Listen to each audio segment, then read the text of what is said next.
جینا ہے جیلے افلاک کے سائے تلے، حشر تک سونا پڑے گا خاک کے سائے تلے۔ یہ جو وقت اور یہ لمحات ہیں یہ تھوڑے عرصے کے لیے ہیں۔ اللہ فرماتا کل متاع الدنیا قلیل، دنیا کا ساز و سامان بہت تھوڑا ہے، بہت ہی تھوڑا ہے۔ ہمارے آگے منزلیں ہیں۔ ہم عالم ارواح میں تھے، عالم ارواح سے ہم عالم شہود میں آئے، پھر اس عالم شہود سے پھر ہم عالم برزخ میں جائیں گے، اس عالم برزخ سے پھر عالم قیامت ہوگی۔ اس عالم قیامت میں حساب و کتاب کے بعد یا بندہ عالم جنت میں چلا جائے گا یا عالم جہنم میں چلا جائے گا۔ ہمارا اصلی جو گھر اور ٹھکانہ ہے، جنتیوں کے لیے حکم ہے خالدینہ فیہا، جسے اللہ پاک جنت عطا فرما دے گا تو وہ اس میں ہمیشہ رہے گا۔ جہنمیوں کے بارے میں ہے کہ جو جہنم میں چلا جائے گا، جہنمی ہوگا، وہ بھی اس میں ہمیشہ ہمیشہ رہے گا۔ اس سے پتہ یہ چلتا ہے کہ ہمارا اصلی جو گھر ہے، اصلی جو ٹھکانہ ہے، وہ نہ تو دنیا ہے نہ قبر ہے، یہ ہمارے منزلیں ہیں، ایک منزل سے دوسری منزل پھر تیسری منزل۔ ہمارا اصلی گھر جنت ہے اگر ہم نے جنتیوں والے کام کیے، وگرنہ جہنم ہے اگر جنتیوں والے کام ہمارے نہ ہوئے۔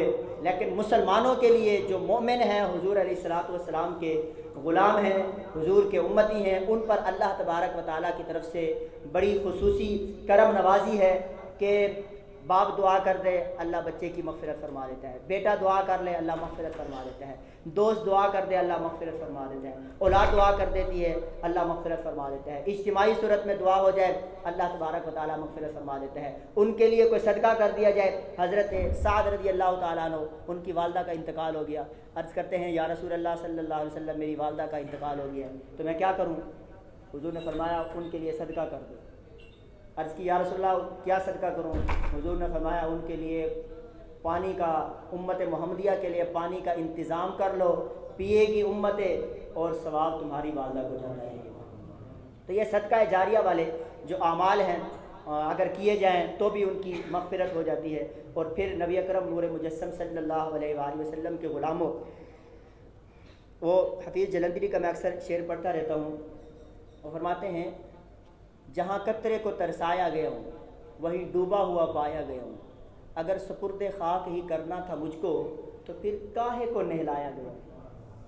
مٹی میں ڈال آتے ہیں پھر نہلا دھلا کپڑے خوشبو پتہ نہیں کتنے اہتمام کرتے ہیں، فرمایا مٹی میں ڈالنا ہے پھر کیوں نہلا رہے ہو؟ تو اس کا جواب تاجدار گورڑا پیر نصیر الدین نصیر رحمۃ اللہ تعالی علیہ، انہوں نے بڑا خوبصورت اس کا جواب دیا۔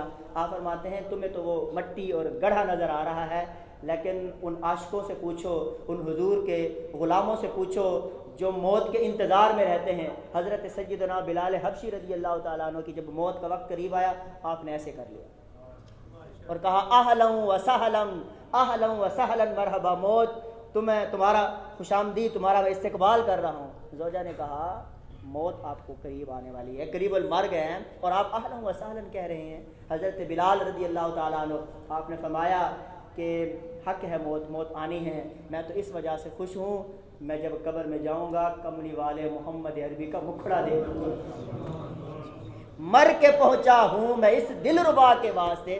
فرمایا دل ربا کے واسطے موت ضروری ہے، مریں گے تبھی جا کے مصطفیٰ کریم صلی اللہ علیہ وآلہ وسلم کا مکھڑا اور دیدار نصیب ہوگا۔ علامہ عبدالحق محدث دہلوی رحمۃ اللہ علیہ کی بات کروں، وہ تو اتنا تک کہتے تھے، وہ کہتے تھے موت نہیں آتی تو نہ آئے، میرا دل کرتا ہے میں زندہ قبر میں چلا جاؤں۔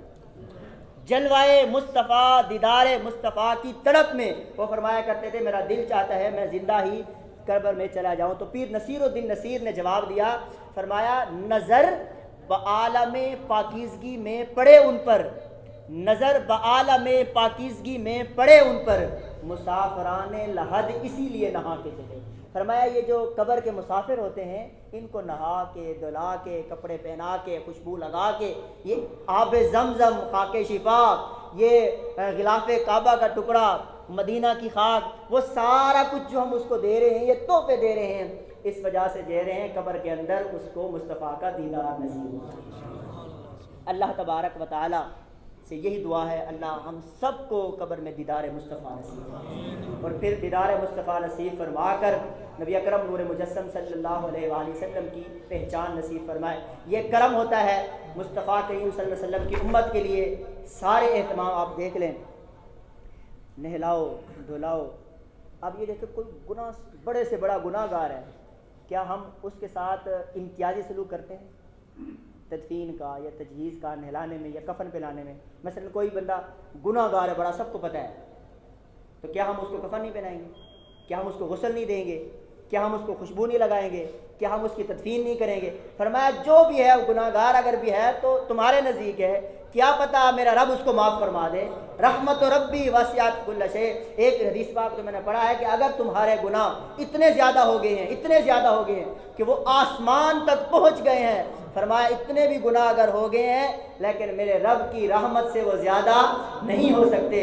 رب کی رحمت پھر بھی زیادہ وسیع ہے. فرمایا اس قبر والے کے لیے حکم یہ ہے کہ وہ بندہ جس کے لیے سارے دعائیں کر رہے ہوتے ہیں, فرمایا قبر المؤمن روضۃ من ریاض الجنہ.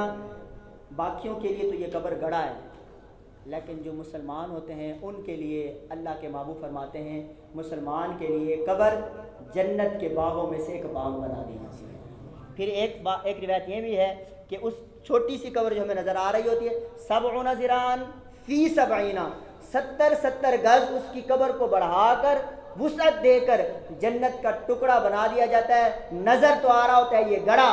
فرمایا ثم ينور له فی قبرہ, 70 گز اس کی قبر کو دائیں بائیں آگے پیچھے اوپر نیچے بڑھا کر جنت کا ٹکڑا بنا کے اللہ فرماتا ہے چونکہ یہ میرا بندہ ہے, میرے محبوب کا امتی ہے, مسلمان ہے, اس کی قبر گڑھا نہیں رہنی چاہیے. اس کی قبر کو جنت کا باغیچہ بھی بنا دو اور اس کی قبر کو اندھیری نہ رہنے دینا, بلکہ اس کی قبر میں دعاؤں کا نور شامل فرما دو. اللہ رب العزت کی بارگاہ میں دعا ہے اللہ پاک ہمارے مرحوم غلام سرور کی قبر کو منور فرمائے, جنت کا باغیچہ بنائے. آمین. وآخر دعوانا ان الحمد للہ رب العالمین.